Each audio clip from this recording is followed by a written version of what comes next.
Hello everyone, कैसे हैं आप सब। इस वीडियो में हम लोग बात करेंगे कॉन्टिनेंटल ड्रिफ्ट थ्योरी की, जो महाद्वीपीय विस्थापन सिद्धांत के नाम से भी जाना जाता है। वेगनर साहब से जुड़ा हुआ है। एक्चुअली इस बार पीटी में भी सवाल पूछा था, क्लासेस के दौरान हम लोग किए थे, बट ये वीडियो मैं इसलिए बना रहा हूं कि ये पीटी और मेंस जो भी आप आगे एग्जाम देने वाले हैं, पीटी और मेंस दोनों का टॉपिक है, तो दोनों के अकॉर्डिंग हम इसको समझ लेते हैं। और एक सवाल हिंदी में क्या पूछ दिया गया था इस ड्रिफ्ट थ्योरी को कि महाद्वीपीय बहाव का सिद्धांत। बहुत सारे स्टूडेंट तो इसी कंफ्यूजन में थे कि बहाव और विस्थापन एक ही है क्या, कहीं अलग अलग तो नहीं है। मैंने बहुत लोग इसी कंफ्यूजन में थे। तो कभी भी हिंदी का क्वेश्चन पढ़ने के दौरान अगर दिक्कत हो तो एक बार इंग्लिश जरूर देख लीजिए, इतना इंग्लिश आपको आना चाहिए। तो हम लोग फोकस करते हैं कॉन्टिनेंटल ड्रिफ्ट थ्योरी, महाद्वीपीय विस्थापन का सिद्धांत। बहुत ही आसान तरीके से इसको समझने की कोशिश करते हैं। यहां पे इमेजेस का यूज हम करेंगे। एफबी टेलर साहब ने 1908 में ही यह सिद्धांत दिया, इसको विस्थापन का सिद्धांत कहते हैं। उसके बाद वेगनर साहब ने इसी को आगे बढ़ाया और अच्छे से एक्सप्लेन किया और इसको कॉन्टिनेंटल ड्रिफ्ट थ्योरी यानी महाद्वीपीय विस्थापन का सिद्धांत, महाद्वीपीय विस्थापन, कॉन्टिनेंटल ड्रिफ्ट थ्योरी, ये शब्द ही अपने आप में क्रिटिसिज्म का आगे कारण बनता है।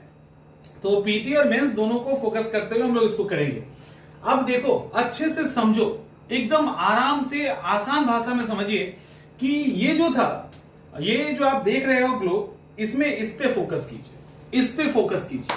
ये पूरा जो ब्लू दिख रहा है ये वाटर है, पूरा जो आपको ब्लू दिख रहा है वो पानी है, और ये जो आपको दिख रहा है ये लैंड है। ये पानी है और ये लैंड है। और इसके थ्रू ये क्या कहना चाह रहे हैं पता है? इसके थ्रू ये बताना चाह रहे हैं कि अभी हमारे यहां कॉन्टिनेंट में क्या क्या है, उत्तरी अमेरिका, दक्षिणी अमेरिका, यूरोप, एशिया, ऑस्ट्रेलिया। तो ये अभी इस स्थिति में है, पहले ऐसा नहीं था। पहले ये इस रूप में था, सारा जमीन एक साथ, टोटल लैंड का टुकड़ा एक साथ, और टोटल पानी जो था वो एक साथ था। क्योंकि फॉल्ट आएगा, दरार आएगा, गैप आएगा, तब तो पानी एक दूसरे से ज्यादा मिलेगा, तब तो फिर सागर या महासागर का निर्माण होगा। खैर, तो यहां पे क्या हुआ, ये जो जमीन का टुकड़ा एक साथ था इसको पैंजिया कहा गया। जमीन का टुकड़ा जो एक साथ था इसको पैंजिया कहा गया। इस पानी के टुकड़े को पैंथालासा कहा गया। पहले इसी तरह से धरती थी। इसके बाद इन्होंने, मैं एक ब्रीफ में पहले खींच देता हूं एक लाइन, उसके बाद साधारण भाषा में, उसके बाद इसमें एक तनाव आता है, एक टेंशन आता है। इसके कारण ये जो पैंजिया हमारा था, इसको थोड़ा सा छोटा कर देते हैं। ये जो हमारा पैंजिया था ये दो टुकड़े में बट गया। ऊपर के हिस्से को अंगारा लैंड, लॉरेसिया कहा गया, नीचे के हिस्से को गोंडवाना लैंड कहा गया। तो ये दो टुकड़े में पहले बटा और बीच में तेथिस सागर का निर्माण हुआ। यही बाद में हिमालय के साथ जुड़ता है। तीसरा स्टेज जब आया, अब अलग अलग शेप आपको दिखने लग रहा होगा। ये लग रहा होगा उत्तरी अमेरिका, कनाडा जैसा लग रहा है, ये दक्षिणी अमेरिका, ये अफ्रीका, ये ऑस्ट्रेलिया, ये प्रायद्वीपीय भारत, ये यूरेशिया वाला हिस्सा है, एशिया और यूरोप एक साथ। उसके बाद जब अगले फेज में आएंगे, जब अगले फेज में आप आएंगे तो यहां पर देखेंगे कि ये जो अमेरिका है, पश्चिमी, उत्तरी और दक्षिणी, ये पश्चिम की तरफ शिफ्ट हो रहा है। ऑस्ट्रेलिया, अफ्रीका, ये सब उत्तर की तरफ जा रहा है। और फाइनली आज के डेट में हमारे यहाँ जो कॉन्टिनेंट है वो ये है। अफ्रीका यहाँ, साउथ अमेरिका यहाँ, नॉर्थ अमेरिका यहाँ, एशिया इधर, यूरेशिया इधर, यूरोप इधर, ऑस्ट्रेलिया इधर, अंटार्कटिका इधर। और इंडिया का जो ये डॉट डॉट डॉट डॉट है, ये एक्चुअली क्या है, ये डॉट डॉट डॉट जो है प्रायद्वीपीय यानी गोंडवाना लैंड वाला हिस्सा है, जो इंडियन पेनिसुला वाला हिस्सा है। यहां तक ठीक है। अब देखो यहां पे इन्होंने क्या बोला, इन्होंने, वेगनर साहब ने क्या किया, 5 अलग अलग स्टेज में इसको बताया है। पहले में क्या हुआ, पहले ये ऐसा था, सेकेंड वाले में ये टूटा, और सेकेंड वाले में ये टूटा, यानी ट्रायसिक पीरियड में ये टूटता है, ये अलग अलग टूटता है पहले। तीसरा, जुरासिक पीरियड में ये और अलग होता है, यानी अमेरिका, अफ्रीका, ये सब आपको क्लियर दिखना शुरू हो रहा है। और दक्षिण अमेरिका, उत्तरी America, Africa, Antarctica, Europe, Asia, Australia, ये बना। उसके बाद अगले फेज में क्या होता है, ये जो है ना पश्चिम की तरफ शिफ्ट किया। यानी अफ्रीका, उत्तरी अमेरिका और दक्षिणी अमेरिका पश्चिम की तरफ शिफ्ट किए तो बीच में अटलांटिक महासागर का निर्माण होता है।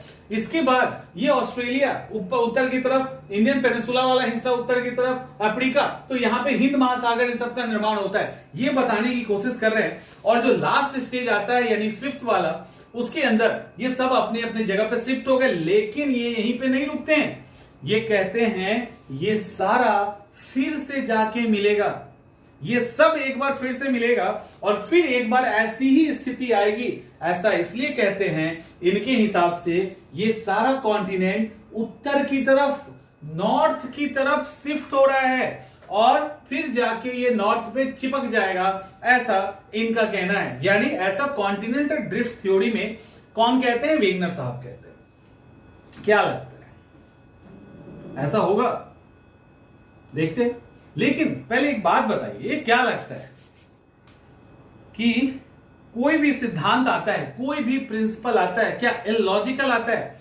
जो भी लेके आते हैं अपने हिसाब से लॉजिक तैयार रखते हैं, क्योंकि उनको पता है कि काउंटर तो करेगा ही, छोड़ेगा तो नहीं। अपने हिसाब से काउंटर उन्होंने तैयार कर रखा था, अपने हिसाब से उनके पास काउंटर था। इसको कुछ ऐसे देखिए, उन्होंने क्या किया, इसको अभी समझिए कि यही हम देख रहे हैं, हमारे पास यही है। इन्होंने क्या किया, उसको प्रूफ करने के लिए इन्होंने जिगसॉ थ्योरी का यूज किया। जिगसॉ थ्योरी क्या है? जिगसॉ थ्योरी किससे रिलेटेड है? प्रीलिम्स का सवाल बन जाएगा। जिगसॉ थ्योरी क्या है? एक्चुअली जिगसॉ थ्योरी में इन्होंने क्या किया, लकड़ी का साउथ अफ्रीका का नक्शा बनवाया, उत्तरी अमेरिका बनवाया, अफ्रीका बनाया, एशिया बनाया, ऑस्ट्रेलिया बनाया और सबको चिपका दिया और बोला कि देखो ऐसे ही था सब एक साथ, ज्यादा तेज ना बनो, ठीक है। और कैसे चिपकाया? कैसे चिपकाया? इस साउथ अफ्रीका को इसके अंदर डाला, ब्राजील को घाना के साथ मिला के इसको इधर चिपकाया। और हम तो पढ़ते भी हैं कि हमारा जो वेस्टर्न घाट है वो अफ्रीका से सीधे टूट के अलग हुआ है, इसीलिए एकदम से खड़ा है। और ये जो वेस्टर्न घाट है वो यहां पे अफ्रीका से अलग हो गया, तो इसको इन्होंने यहां चिपकाया, इसको इसके दोनों को मिलाया, इसको इंडिया में चिपकाया, ऑस्ट्रेलिया को इसके अंदर फिट किया, ये वाला हिस्सा को यहां पे डाला, देखो इसको यहां पे डाला, ठीक है, इसको यहां पे डाला, इसको यहां पे डाला, इसको यहां से चिपकाया, इसको फिर इधर मिलाया, ऑस्ट्रेलिया को इधर फिट किया और बता दिया कि हो गया, कर दिए। ज्यादा दिमाग क्यों लगा रहे? तो ऐसे ही होता है। तो वेगनर साहब ने बोला कि सब कुछ कर दिया मैंने, जिगसॉ थ्योरी उन्होंने दी, इसी को जिगसॉ थ्योरी कहते हैं। इसके बाद एक चीज और इन्होंने दिया, वो क्या था? उनको पता था इतने से तो बात बनेगी, वो जानते थे इतने से बात नहीं बनेगी। उन्होंने कुछ और चीजें प्रूफ करने के लिए लगाई, जैसे देखो ये लकड़ी का टुकड़ा बना बना के फिट कर दिया, और उन्होंने ये बताया यहां पे वो कहीं ना कहीं सही हो रहा है। वो बताएं कि कई ऐसी चीजें हैं जो अलग अलग क्लाइमेट में नहीं हो सकती। कुछ ऐसी चट्टाने हैं जिनका एज, जो रॉक है उसका एज, मतलब एज जो है वो यहां और यहां सिमिलर हो रहा है। कुछ ऐसे फॉसिल मिले हैं जो अगर एक जगह मिलेगा तो दूसरे क्लाइमेट में नहीं मिल सकता, और वो फैला हुआ है।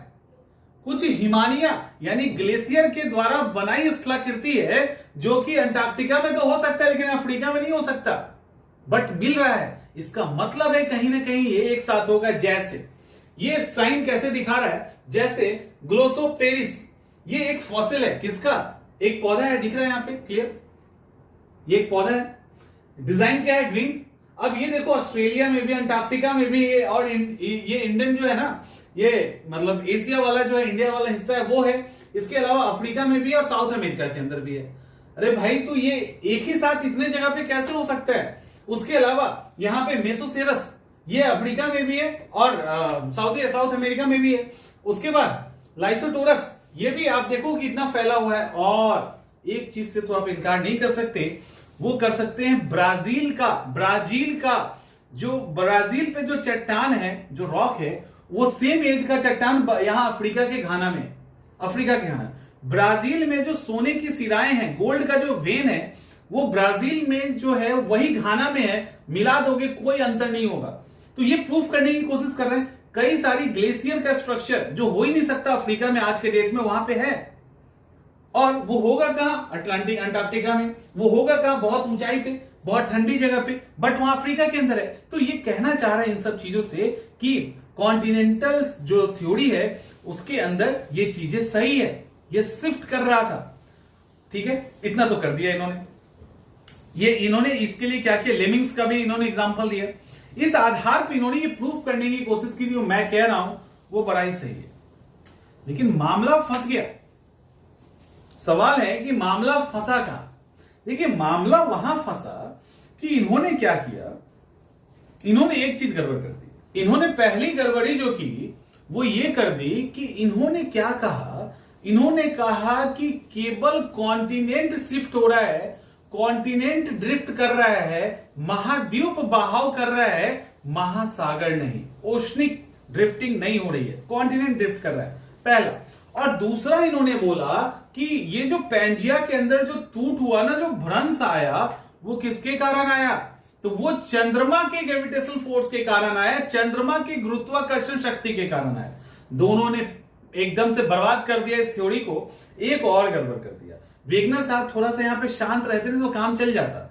ये इतना उछल कूद मचाने लगे अपने थ्योरी को लेकर, इतना खुश हो गए। उन्होंने क्या बोला, भूकंप भी इसी के कारण आता है, वोल्केनो भी इसी के कारण आता है, और क्या और क्या, हाँ, फोल्डेड माउंटेन वाला भी कॉन्सेप्ट, सब कुछ इसी के तरह कर दिया, जबकि पॉसिबल ही नहीं है। उन्होंने, उनका सिद्धांत ही गलत है, इनका नाम ही गलत है, continental drift theory. Actually drift जो करता है वो कॉन्टिनेंट सिर्फ नहीं होता, वो प्लेटें होती है। खाने वाले प्लेट में जिस तरह से हम लोग सब चीज को सजा सकते हैं, एक बड़े टुकड़े के ऊपर जिस तरह से छोटे छोटे गांव को बसा सकते हैं, उसी तरह से ये सब प्लेटें हैं। ये नॉर्थ अमेरिका का प्लेट है, ये साउथ अमेरिका का प्लेट है, ये अफ्रीका का प्लेट है, ये यूरेशियाई प्लेट है, ये इंडो ऑस्ट्रेलियाई प्लेट है। ये प्लेटें हैं और प्लेट के ऊपर कॉन्टिनेंट भी है, प्लेट के ऊपर महासागर भी है। जैसे प्रशांत महासागर का प्लेट, वहां पे ओशनिक प्लेट वो ज्यादा है क्योंकि ओशन का हिस्सा ज्यादा है। यूरेशियाई प्लेट, उसमें वो कॉन्टिनेंटल नेचर का ज्यादा है क्योंकि कॉन्टिनेंट ज्यादा है। इंडो ऑस्ट्रेलियाई प्लेट वो जो है दोनों ही टाइप का मिक्सचर है उसका। यानी कहने का कि नासा ने भी कहा है 7 बड़ी प्लेटें और 100 के आसपास, और टोटल 100 प्लेटें जिसमें 7 बड़ी और 20 छोटी प्लेटें तो खोदी जा चुकी है। Like Australian plate, Pacific plate, North American plate, South American plate, African plate, यूरेशियाई plate, Nazca plate, Scotia plate, ठीक है, कैरिबियन का प्लेट। अब ये सब छोटा है, ये सब बड़ा है। तो हम लोग एक्चुअली जो खड़े हैं, वो जब आप सियाल सीमा नीफे पढ़ोगे तो स्थेनोस्फीयर जो है ना, जो लिथोस्फीयर है, यानी जो स्थल मंडल है, उसके ऊपर है। और ये लिथोस्फीयर प्लेट्स में डिवाइड है, ये लिथोस्फीयर प्लेट्स में डिवाइड है। और इस प्लेट के ऊपर, यानी ये जो प्लेट है इंडो ऑस्ट्रेलिया का, जस्ट इसको ऐसे देखिए, ये जो प्लेट है, इस प्लेट में यहां पे पानी भी है और ये लैंड भी है। तो प्लेट में कॉन्टिनेंट शिफ्ट कर जाएगा और पानी छूट जाएगा? नहीं होगा ऐसा। तो इन्होंने जो बोला कि कॉन्टिनेंट ही शिफ्ट करता है, पानी नहीं करती, फंस गया मामला, गलत हो गया कॉन्सेप्ट। तो यहां इनका कॉन्सेप्ट गड़बड़ हो रहा है। दूसरा इन्होंने कहा कि ये जो प्लेटें मूव कर रही है, वो जो है, ये जो कॉन्टिनेंट के अंदर तनाव आया, प्लेट को तो उन्होंने माना ही नहीं, जबकि एक्चुअली प्लेट है और इसमें दोनों चीजें। अब इन्होंने दूसरा लॉजिक क्या दिया कि चंद्रमा की ग्रेविटेशनल फोर्स, जबकि ये 100% प्रूफ हो चुका है, चंद्रमा के पास इतना पावर नहीं है कि वो प्लेटों को शिफ्ट कर सके। एक्चुअली प्लेटें जो शिफ्ट होती है उसके पीछे रीजन है इस तरह के मैग्मा चैम्बर, यानी स्थेनोस्फीयर से इस तरह का निकलने वाला गैस। ये गैस जिस डायरेक्शन में निकलती है, प्लेटें उसी डायरेक्शन में मूव कर जाती है। बट इन्होंने बोला चंद्रमा के कारण ऐसा होता है। मामला फंस गया, क्योंकि मून के पास इतनी ताकत नहीं है कि वो प्लेट को मूव कर सके। इसके बाद इन्होंने जो थ्योरी दी, तो इनका ये सब थ्योरी इनका था, इसके कारण ये फ्लॉप कर गया, क्योंकि जिग्सो थ्योरी पूरा फिट बैठा नहीं। जिग्सो थ्योरी भी इनका पूरा फिट नहीं बैठा। मतलब इन्होंने जो अमेरिका ऑस्ट्रेलिया ये सब बनाया ना, ये पूरा जगह पे सब जगह चिपक रहा था, ऐसा नहीं। दूसरा, चंद्रमा वाला कॉन्सेप्ट गया, चंद्रमा वाला गया। और तीसरा, किसी कॉन्टिनेंट शिफ्ट कर सकती है, ऐसा नहीं होगा, क्योंकि तो प्लेट का सेट है, जो प्लेट पे रहेगा वही मूव करेगा। तो ये इसके कारण ये गड़बड़ हो गया। इसके अलावा ये वोल्केनो को एक्सप्लेन नहीं कर पाए, ये अर्थक्वेक को एक्सप्लेन नहीं कर पाए। अर्थक्वेक वोल्केनो कैसे आएगा? ये कह रहे हैं कि जो शिफ्ट कर रहा है ना कॉन्टिनेंट, उसके कारण, जबकि प्लेट टेक्टोनिक्स थ्योरी ज्यादा साइंटिफिक है। वो लेके आ गए कि प्लेट्स के मूव करने के कारण वोल्केनो या जो अर्थक्वेक वाली एक्टिविटीज होती है। तो इस तरह से इनका जो कॉन्सेप्ट है, उसके अलावा प्रशांत महासागर में पैंथालासा की जो बात की गई है वो मेडिटेरियन सी के अंदर तेथिस सागर का अवशेष है। तो ये ऐसे ऐसे करके इनका जो थ्योरी है, बाद में प्लेट टेक्टोनिक्स के पहले तक तो धूम मचा रहा था, प्लेट टेक्टोनिक्स के बाद इनकी थ्योरी धराशायी हो गई, खत्म हो गई। लेकिन इसका मतलब ये नहीं कि इंपॉर्टेंस नहीं है, एक्चुअली उस समय इन्होंने अच्छे से एक्सप्लेन किया और ये जो थ्योरी इनकी थी वो प्लेट टेक्टोनिक्स का आधार बनी। आगे जो प्लेट टेक्टोनिक आया है उसका जो बेस बना वो यही थ्योरी बना, इसी को काट छाट के प्लेट टेक्टोनिक्स वाला कॉन्सेप्ट लाया गया। तो यही था आपका कॉन्टिनेंटल ड्रिफ्ट थ्योरी क्या होता है, किसने लाया, इसके अंदर क्या क्या चीजें हैं, इसकी अच्छाई क्या है, इसकी निगेटिविटी क्या है और इसका इंपॉर्टेंस क्या है। मेंस और पीटी दोनों ही कवर कर सकते हो इसे। मुझे लग रहा है समझ में आ गया, नहीं आया होगा फिर से दोबारा वीडियो देख लीजिए। वीडियो की स्पीड मत दीजिएगा, वीडियो वैसे ही तेज है तो इसको 1x और 1.25 मत कर दीजिएगा। तो आराम से देखिए, ये पूरा फिट करेगा आपके आगे आने वाले एग्जामिनेशन के।